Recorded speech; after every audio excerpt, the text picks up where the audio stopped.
Morning, parents and children. I hope that you are safe and keeping well. I am teacher Rashila, and our topic for today is the water cycle. I will be discussing the processes of the water cycle: evaporation, condensation, and precipitation. So let's get right into the discussion then.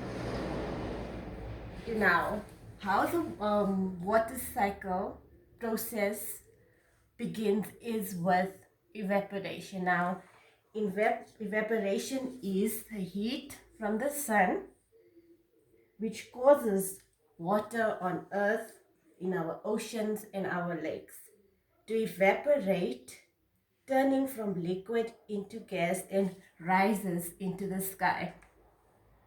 The water vapor collects in the sky in the form of clouds. Now, condensation happens when, as water vapor in the clouds cools down, it becomes water again. This process is called condensation.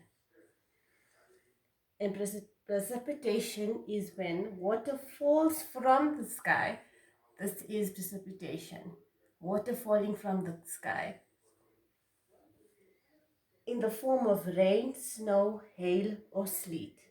This process is called precipitation. Now we're going to discuss what collection is. Collection is oceans and lakes that collect water. Oceans and lakes that collect water that has fallen. Water evaporates back into the sky and the cycle continues. That is our water cycle, the process of our water cycle. Now I'm going to share with you extra facts of the water cycle which wasn't included in our discussion.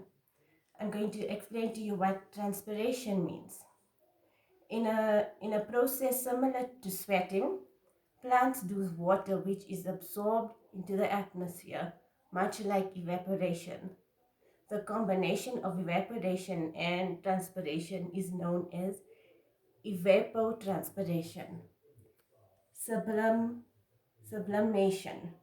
It is possible for a solid to transform liquid into gas directly without becoming a liquid. The most common example of sublimation is dry ice. This is dry ice on the mountain tops of a mountain. Solid carbon dioxide, which sublimes at normal air temperature. Under certain conditions, snow and ice can also sublime. Okay, children, that was our lesson of the water cycle. Now you know what evaporation is. Evaporation is heat from the sun that causes all our oceans and our lakes, and all that water and dust particles evaporates into the sky, which forms our clouds. And that's when condensation happens. And when the clouds get so heavy, it bursts, which causes our rain. And then once the rain has all the water falls back down into all our oceans, lakes, and rivers. That's called precipitation. And once that water has fallen down into our lakes and oceans, it collects underground. That's called collection. And the whole process of the water cycle continues because then we go back to evaporation, condensation, and precipitation. I hope that you enjoyed the lesson for today.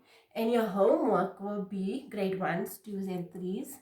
You will be creating the water cycle like I have.